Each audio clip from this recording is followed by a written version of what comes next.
بسم الله الرحمن الرحيم. يا من لا يخفى عليه أنباء المتظلمين،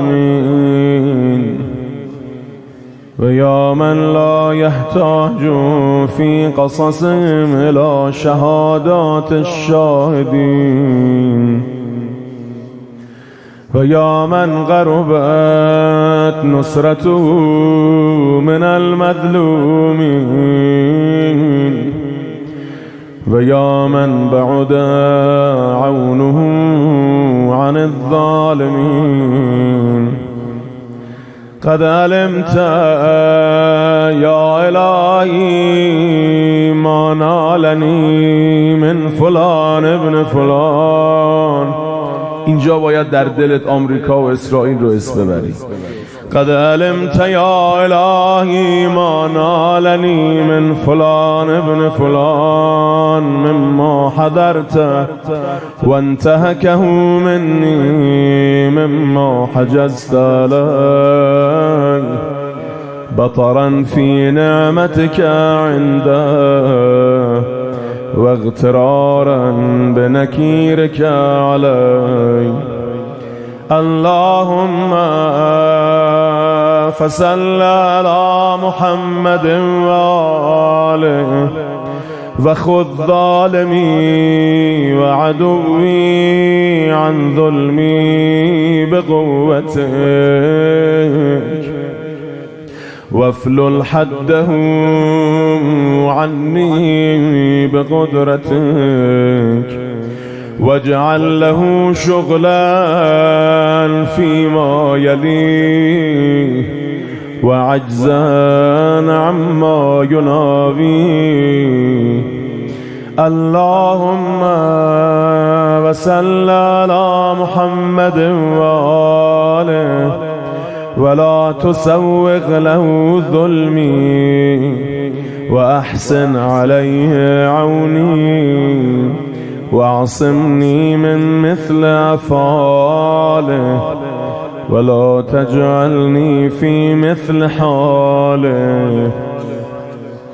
اللهم صل على محمد وآله وأعدني عليه عدوى حاضرة تكون من غيظي به شفاء ومن حنقي عليه وفاء.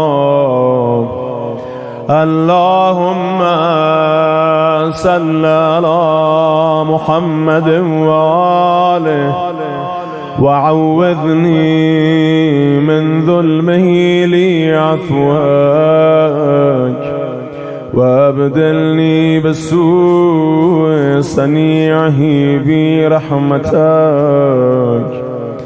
فكل مكروه جلل دون سخطك، وكل مرزة سواء مع موجدتك.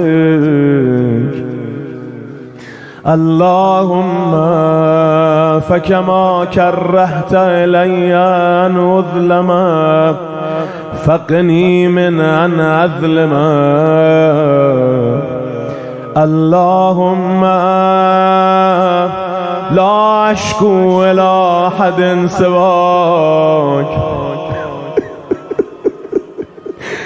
ولا أستعين بحاكم غيرك حاشاك.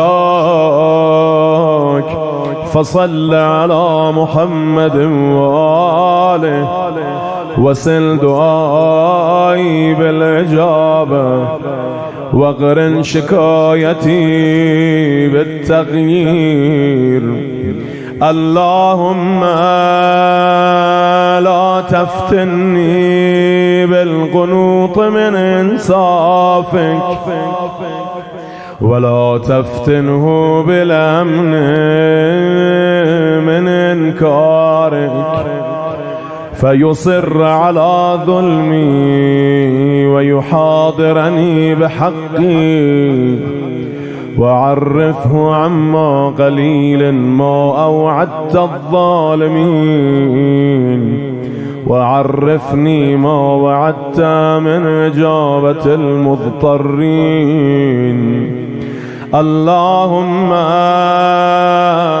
صل على محمد وآله، ووفقني لقبول ما قضيت لي وعلي، ورضني بما أخذت لي ومني، واهدني للتي هي أقوم، واستعملني بما هو أسلم.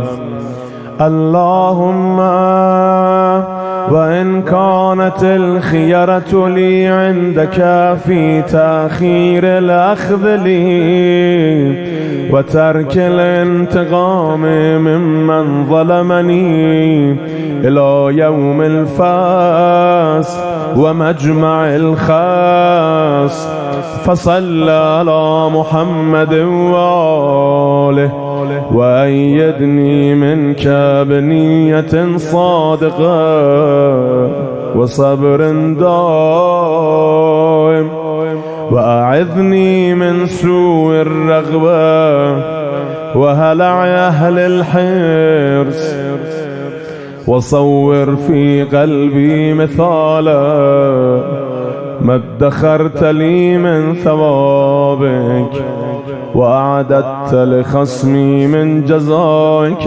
وعقابك، واجعل ذلك سببا لقناعتي بما قضيت وثقتي بما تخيرت.